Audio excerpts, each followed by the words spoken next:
The SI unit of impulse. आवेग का SI इकाई क्या होता है? देखिए, आवेग इम्पल्स बराबर होता है, impulse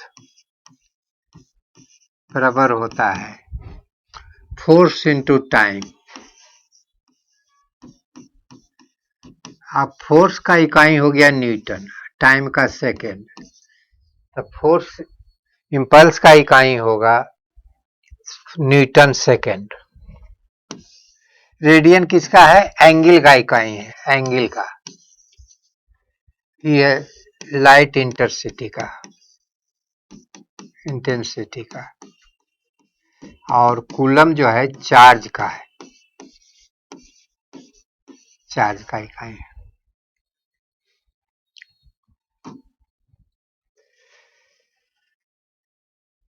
is displace when zinc is added solution of copper sulphate.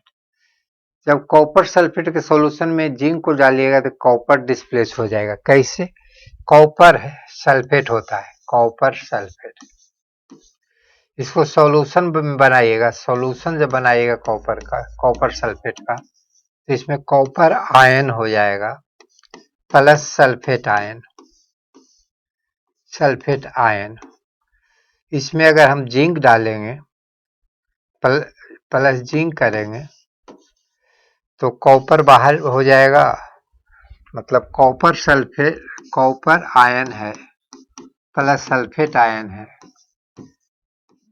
इसमें अगर जिंक डाल दीजिएगा तो बन जाएगा zinc sulphate, sulphate and copper precipitate हो जाएगा, कॉपर प्रेसिपिटेट हो जाएगा। जब जिंक कॉपर सल्फेट के सॉल्यूशन में जिंक डालते हैं तो कॉपर प्रेसिपिटेट होता है। क्यों? जो है कॉपर जो है लेस इलेक्ट्रोनेगेटिविटी है with respect to zinc. Electrode potential of zinc is greater than copper. देखिए soft drink contain, soft drink में क्या होता है कि सॉफ्ट ड्रिंक में वाटर में कार्बन डाइऑक्साइड को फ्लो करा देते हैं, वाटर में सॉल्यूशन बना देते हैं कार्बन डाइऑक्साइड को, तो ये बन जाता है CO3H2। इसको कहते हैं carbolic acid, Boniuk acid, carbonic acid कहते हैं।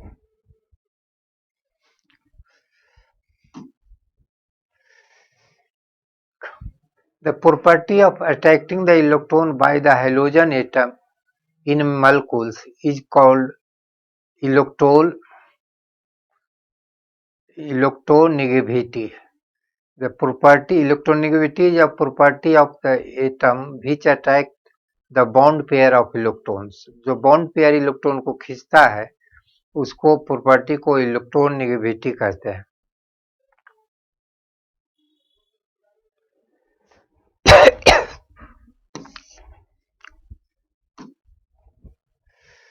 When a constant force acts on an object, when a constant force acts on an object with mass of 8 kg and duration of 3 seconds, it increases the object velocity from 4 meter per second to 6 meter per second. What is the magnitude of applied force? जब एक अस्थिर बल किसी वस्तु पर 3 second की अवधि के लिए कार्य करता है तो वस्तु का वेग 4 मीटर से 6 मीटर पर सेकंड बढ़ जाती है। तो प्रत्युक्त बल का, देखिए कोई ऑब्जेक्ट है जिसका मास दे दिया है 8 kg, इसका इनिशियल वेलोसिटी दे दिया है 4 मीटर पर सेकंड, फाइनल वेलोसिटी दे दिया है 6 मीटर पर सेकंड, टाइम दे दिया है, टाइम दे दिया है 3 सेकंड। तो हम जानते हैं कि v बराबर होता है u प्लस at। तो v तो 6 है, u 4 है, ये हमको निकालना है, t 3 है, तो a इक्वल टू हो गया 2/3। हम जानते हैं कि फोर्स बराबर होता है मास गुने acceleration, F equal to M A. तो एम हमारा तो 8 है, ए आया 2/3, तो 16/3 इसका मतलब 5 जो हो गया 5.33 न्यूटन।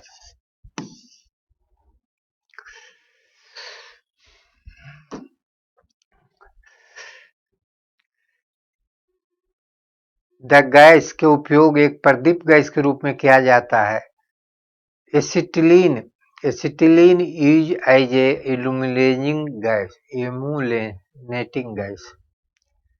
Illuminating gas. देखिए एसिटिलीन होता है CH2,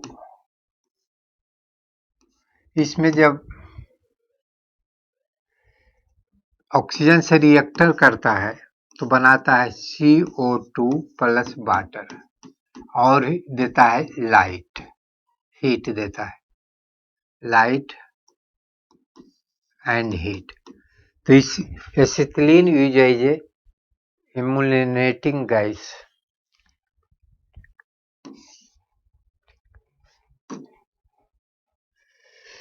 Mass of 20 kg, a mass of 20 kg at height of 8 meter above the ground, then potential energy possessed by the body G equal to 9.8 metre. जब 20 kg का एक द्रव्यमान जमीन से 8 metre की ऊंचाई पर है, तब वस्तु का द्वारा प्राप्त अस्थि ऊर्जा क्या होगा। देखिए हमारे पास कोई वस्तु ग्राउंड है, ग्राउंड है, इससे इसका हम h मीटर ऊंचाई दे दिया है, h मीटर। मास दे दिया है 20 kg। तो हम जानते हैं we know the potential energy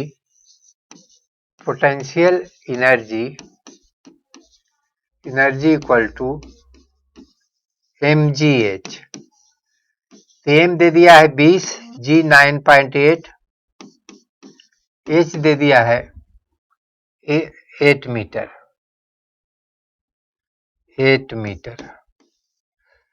तो हो गया हमारे पास 160 गुने 9.8, 16×8 = 28 से 16×4 = 44, 12 56, 1568। इसका क्योंकि पोटेंशियल एनर्जी है तो इसका यूनिट जूल होगा, तो 1568 तो सब दिया हुआ है, लेकिन जो जहां जूल होगा वही इसका आंसर होगा। ये तो कूलम दे दिया है तो चार्ज हो गया, इसका मतलब ये चार्ज है, तो हमारे पास यहाँ वर्क है, इसका मतलब पावर हो गया, इसका मतलब फोर्स हो गया, तो हो ही नहीं सकता है। हमको एनर्जी निकालना है तो एनर्जी का जूल होता है, तो फोर्स हो गया, तो ऐसे ही यूनिट से ही गलत ही पकड़ा जाएगा, कैलकुलेशन करने का जरूरत नहीं।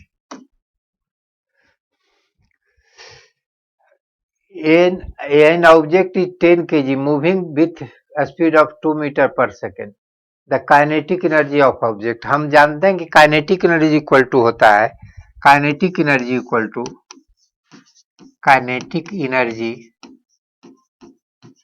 होता है हाफ mv²। देखिए मास दे दिया है 10 kg, भी दे दिया है 2 मीटर, तो 2 दूनी 4, 40, 20, फिर एनर्जी है, इसका यूनिट जूल होगा, तो 20 जूल।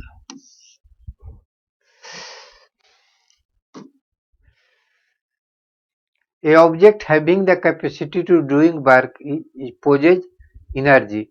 जो डूइंग वर्क होता है, किसी वस्तु का कार्य करने की जो क्षमता होता है उसे एनर्जी कहते हैं।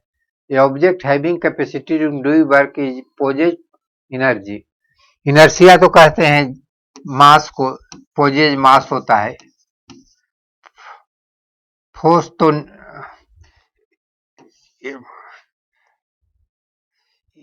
प्रेशर है, इसका यूनिट तो हो जाएगा पास्कल, ये फोर्स है तो इसका न्यूटन हो जाएगा। तो ये किसी वस्तु का कार्य करने की क्षमता होता है, उसको हम लोग कहते हैं energy.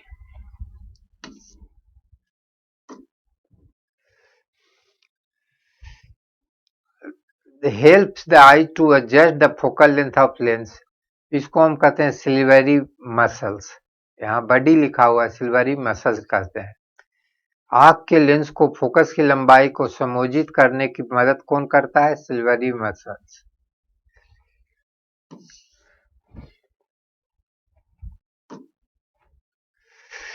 A sexual reproduction take place in लिंगिक प्रजनन होती है तो लोअर एनिमल एंड प्लांट में। What is the percentage of oxygen in ammonium sulphate? Ammonium sulphate oxygen का प्रतिशत मात्रा, तो पहले इसका मास निकालना पड़ेगा। Al2SO4O3 अमोनियम का होता है 27, 2 गो है तो 2 गुने 27। ऑक्सीजन कितना है? 4 या 12, 12 गो ऑक्सीजन है तो 12 गुने 16। सल्फर कितना है? 3 गो तो 32 गुने 3, तो ये हो गया 54, ये हो गया 192, ये हो गया 96। तो 14 8 4 12, 9 1 10, 10 9 19, 19 5 24, बाकी 2, 2 1 3, 342 हुआ। ये क्या आ गया? Atomic weight, molecular weight, molecular weight हो गया ये 342। इसमें ऑक्सीजन कितना है? तो 12 गो ऑक्सीजन है। ऑक्सीजन है O2 है 12 गो, तो 12 गुने 16 बराबर 192। तो परसेंटेज ऑक्सीजन निकालना है, तो किसी का परसेंटेज निकालना है, परसेंटेज O2, तो मास ऑफ O2 बटे mass of molecules, mass of molecules गुने 100। तो है इसका तो मास है 192 बटे 342 गुने 100। अब देखिए 2 से काट देंगे तो 46 हो जाएगा, ये 2 से काट देंगे तो 171 गुने 100। अब इसको भाग दीजिए 171 में 9600 में। पहले तो लगेगा 17 पचे 85, 5 मरतबे 5, 85, ये हो गया 5010। अब के मरतबे लगे 15 सत्ते 15 70 सका 2 तल से 102, 7 मरतबे तो 102 हो गया, तो 57.7%। टॉक्सोनॉमी का जनक किसे माना जाता है? Who is consider is the father of taxonomy? ये है लुमिनियर्स को कहा जाता है।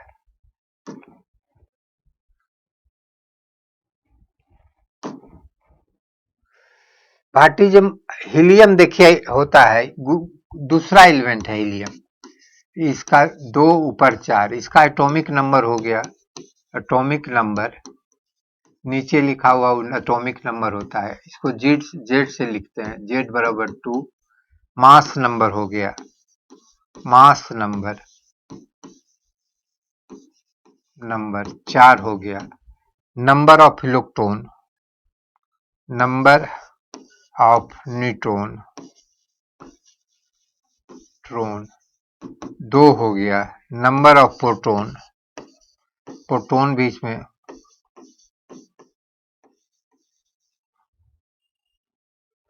2 हो गया। नंबर ऑफ इलेक्ट्रॉन, इलेक्ट्रॉन की भी संख्या इसमें 2 हो गया, इलेक्ट्रॉन भी 2 हो गया। तो कहता है हीलियम का कितना हो गया? 2। एटॉमिक नंबर खाली पूछ रहा है।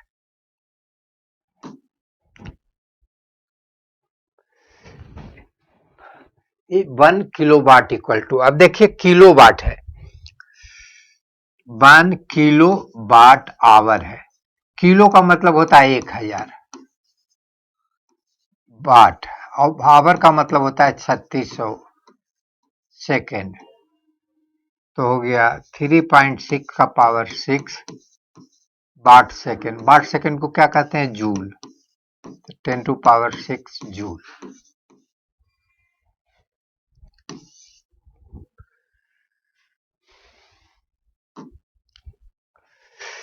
कहता है तत्व में सबसे बड़ा परमाणु होगा। अब देखिए हमारे पास है हाइड्रोजन फर्स्ट ग्रुप का है, सेकेंड ग्रुप में लिथियम होता है, लिथियम से इसी ग्रुप में ऑक्सीजन भी होता है, इसी ग्रुप में फ्लोरीन भी होता है।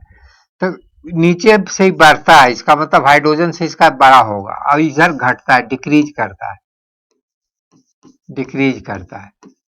तो इसका मतलब है कि हीलियम का सबसे बड़ा होगा। इधर नीचे इंक्रीज करता है ग्रुप में, एक ही ग्रुप में है और एक पीरियड में लेफ्ट से राइट घटता है। तो इसका मतलब सबसे बड़ा किसका हो गया? सेप लिथियम का। Nucleus fusion, there is a conservation of. Nucleus fusion में केवल संवेग का संरक्षण होता है, मास का नहीं। Sum of mass energy constant होता है, sum of mass energy. Energy को भी mass, sum of mass energy, mass plus energy constant होता है। कांस्टेंट एनर्जी का नहीं होता है न्यूक्लियस रिएक्शन में कांस्टेंट, मास प्लस एनर्जी दोनों मिला के कांस्टेंट होता है, अलग अलग कोई नहीं कांस्टेंट, लेकिन संवेग हमेशा कांस्टेंट होता है।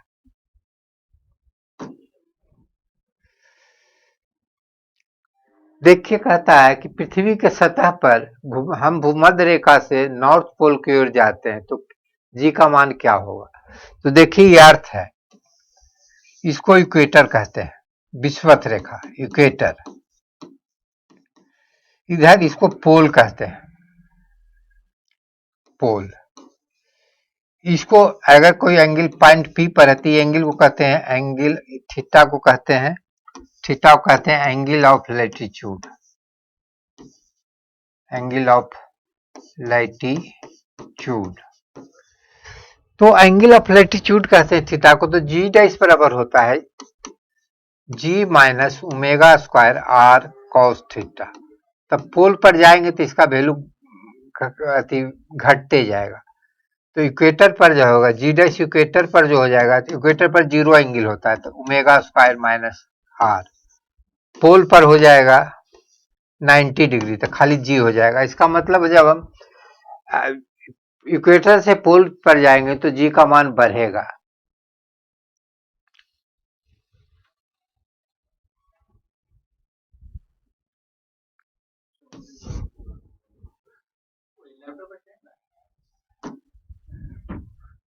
The phenomena of polarization can not occur. कहता है जब phenomena of polarization can not occur, जो एक पोलराइजेशन केवल होता है ट्रांसवर्स वेव का, तो साउंड वेव है लॉन्गिट्यूडनल वेव, साउंड है लॉन्गिट्यूडनल, तो इसमें नहीं होगा, बाकी सब में होगा। पोलराइजेशन जो है प्रॉपर्टी ऑफ ट्रांसवर्स वेव है। Atomic nucleus consist of which of the following pair. Atom में क्या रहता है? न्यूक्लियस में एटम है, एटम का न्यूक्लियस में रहता है प्रोटॉन एंड न्यूट्रॉन। इलेक्ट्रॉन चारों तरफ चक्कर काटता है, इलेक्ट्रॉन इस प्रकार से चक्कर काटते रहता है। तब पूछा है न्यूक्लियस में क्या रहता है? तो प्रोटॉन और न्यूट्रॉन रहता है।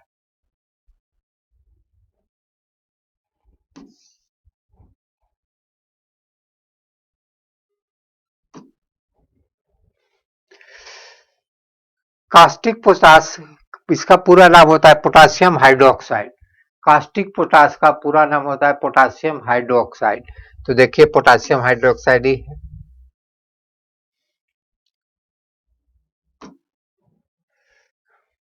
एटॉमिक बम में क्या होता है? फ्यूजन होता है, न्यूक्लियस फ्यूजन। फ्यूजन में क्या होता है? बड़ा एटम जैसे यूरेनियम है 92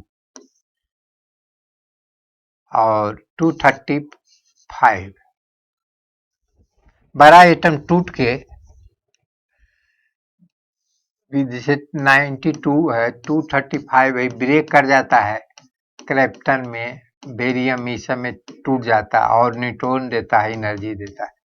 तो इसमें फ्यूजन में होता है कि बड़ा एटम टूट के छोटा एटम बनाता है और एनर्जी देता है। तो न्यूक्लियस फ्यूजन से में ही एटम बम काम, अनकंट्रोल न्यूक्लियस फ्यूजन होता है एटम बम में। इसमें क्या होता है, बनाते हैं इस हाइड्रोजन बम में ही होता है। एच बम में न्यूक्लियस होता है, एच बम, हाइड्रोजन बम में न्यूक्लियस फ्यूजन होता है।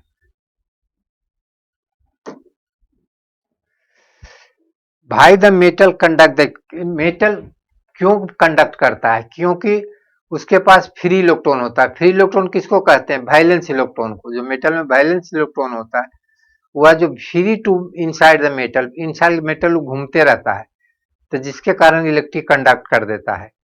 तो जो मेटल में जो कंडक्शन होता है ड्यू टू फ्री इलेक्ट्रॉन्स,